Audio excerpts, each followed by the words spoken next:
there, and welcome to Quaran-Stream, where my fellow Entertainment Weekly staffers and I share the things that we are currently enjoying while social distancing at home. I'm Senior TV Editor Gerrad Hall, and joining me today are Executive Editor and Creative Director Tim Leong, Executive Editor Clarissa Cruz, and Senior Reporter at Lacey VORRASI-BANIS. Hello to you all. How are you doing today?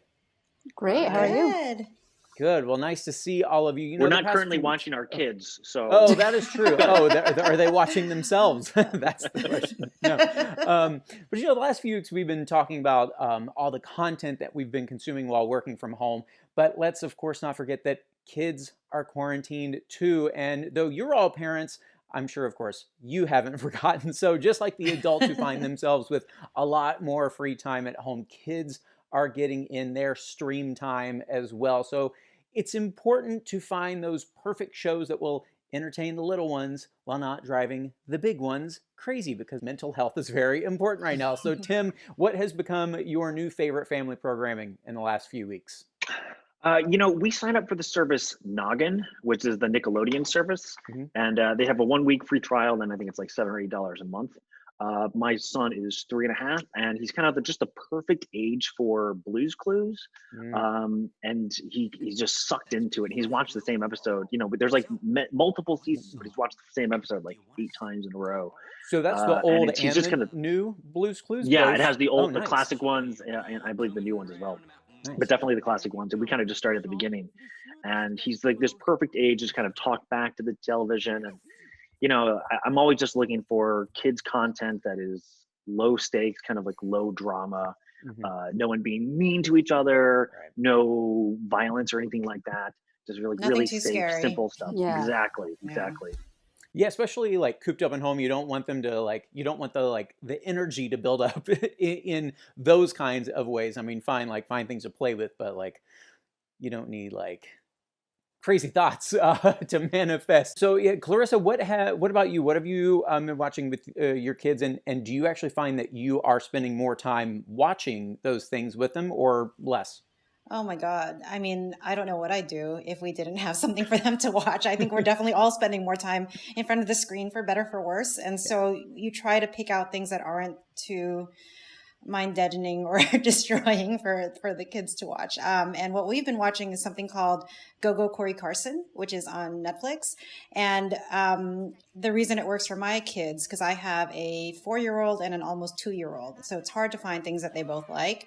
And the story in Cory Carson is it's about an older brother and a younger sister and their family. And that's what I have. I have a little boy and a younger girl. And they very much identify with their characters, their counterparts on the show. And they're, you know, luckily in very similar situations. So with my husband and I both working from home, we had to move the little one out of her bedroom. And so now they're sharing a bedroom, which is a plot point in Cory Carson. And it made it that much more palatable to my son, who was not happy about sharing a room with his sister at first. But when Cory and Chrissy share a room, then it makes it a little bit more palatable to him. So for purely selfish reasons, we really like Cory Carson because it helps us parent in our own way. Yeah, that I'm sure could not have come into your life at a better time there. Now, Lacey, I'm wondering, how has the social distancing era affected TV time in your household? Have you had to expand the repertoire of go-to shows for your little one? We've tried, but she has very specific taste, and thankfully in the beginning we found this show that she really latched onto, and even more thankfully they have 60 episodes of it, so it's we have a lot of content to get through, and I'm very happy for it. Wow, nice. And what show is that? That would be The Cat in the Hat Knows a Lot About That by PBS Kids. Yeah, she's obsessed. Yeah, well, and I love you did an article for EW.com of a lot of the, it's not just shows with educational tools and stuff, but there are a lot of shows on there. I know Sesame Street is kind of doing some special programming. Is there something from that list that you recall that really stands out as well? Absolutely. I think right now we're actually really enjoying the zoo cams. We're trying to look up facts about different animals, and then I'm like, and here's a panda bear, click. And, you know, it seems to be at least holding her interest for this time. So I'm very grateful for that. a family-friendly kid version of Tiger King, because kids want to see tigers too. Oh, my kids watch Tiger King. Oh, well, I mean, there are fun things to look at. They probably have no idea, the plot and what's going on, but that's that's funny. That's great, Lacey. Well, don't go anywhere. We're going to be right back with more Quaran-Stream and our family-friendly picks for kids.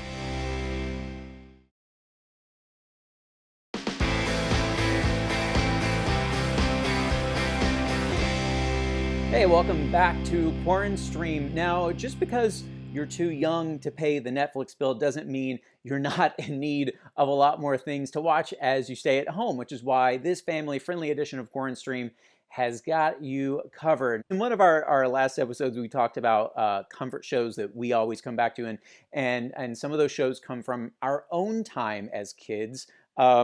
You can see I'm kind of supporting the Mr. Rogers here, that shirt. Yeah, so is there anything from your own childhoods that you've either already introduced to your kids or excited about introducing to them? We introduced this DVD called We Sing in Sillyville. I have no idea where this came from, but I remember something when I watched as a kid. My mom sent it on DVD a couple months ago, and it's like an hour, and it's these two kids gets transported inside of this storybook, and there's people that sing, and so that's one thing, but I have no idea what it is. It's very bizarre, and I don't know if I would actually recommend showing that to people, but we have been watching it, and he likes it enough. Yeah. Yeah, and also I think I'm sure other parents go through the same thing. We go on a YouTube hole and we watch a lot of old Sesame Street, and my son really likes those. I mean, and it's funny because I remember the song; they're ingrained in my brain from when I was a kid, like some of the jingles and some of the songs. And then he's like, "Mommy, how do you know that?" Because we're watching something that he definitely recognizes as old. And I was like, "Oh, when Mama was a baby, that's what she used to watch too." So, so there's a lot of that. Those are all on HBO Go. They have if you have HBO Go, you can watch all of those at home. We also have been speaking of Sesame Street, they have a bunch of stories on Spotify. So we will listen to Sesame Street stories on Spotify, and they have a couple storybook versions, as well as like their whole catalog of songs. And so we'll listen to a lot of Sesame Street songs on Spotify. Breakfast Time is my preferred song of choice if you're looking for a good one to start with. You guys are lucky. Once Rory is done with, something, she's on to the next. And we've tried showing her something, like we wanted to show her Gummy Bear from when I was a kid, and she was not having any of it. It was just, lasted maybe 3 seconds into the theme song and she was out. And I was just like, all right, you know what you like. I mean, can't fault her for that. It definitely does make me kind of miss those days of Saturday morning cartoons, especially like Looney Tunes and stuff like that I'm like, I just want to be able to, flip those on the TV and like sit down on the floor again and have my bowl of cereal and enjoy, Elmer Fudd and Bugs Bunny and all those guys, which of course those still exist. They're out there, but gotta look for those things now. Mm-hmm. We went through our YouTube hole last week of just how candy gets made. Oh. And just like little process videos of like how people make lollipops, and we probably watched that for just half an hour, just like random how they make X videos. Yeah. But was that a problem, Tim? Because then he wanted candy, or was it okay? It was actually okay. I think we've been doing it like during dessert or something, or like, well, if he has like a popsicle or something, it's like, how do you make popsicles? And then we'll just try to find some videos of like how to make random things. Well, the thing about this Cat in the Hat book, the Cat in the Hat show, I have to say, is that they always go on these adventures. And it's actually, the cat is voiced by Martin Short. So I remember the day that I was working and I heard her pop it on and I was like, is that Martin Short? And it was. But now, because of this show, she will grab her backpack and put a random assortment of things in there and say she's off on an adventure. And I kind of like that. I mean, it helps us continue the show without the screen time, but then, she's also learning about different things and she's going on her own adventure. So that's been nice too. It's a great show. And, I think bringing it into the real world is a great way to extend that. We did that with Blue's Clues as well. And I hid a bunch of I took a bunch of blue Post-it notes and hid paw prints all throughout the house, and then he had to like go around the house trying to find these paw prints with his little notebook. Oh, Fun little scavenger That's so hunt. That's cute. cool. Yeah. that's cute. We need activities. Lots of Yeah, activities. for Aw, sure. it's You know, the active. real test with Martin Short is, will she like Jiminy Glick, though? You might scare her. I know, right? that might raise some eyebrows for sure. Yeah. Just a few. Well, you guys, thank you so much for joining me today. That is the show. I want to thank Tim, Clarissa, and Lacey for spending some much needed time socializing with me. It's so great to see you guys. We'll be back next week for another episode of Streaming Picks and Recommendations for Entertainment Weekly's Quaran-Stream. I'm Gerrad Hall. Stay safe and stay inside.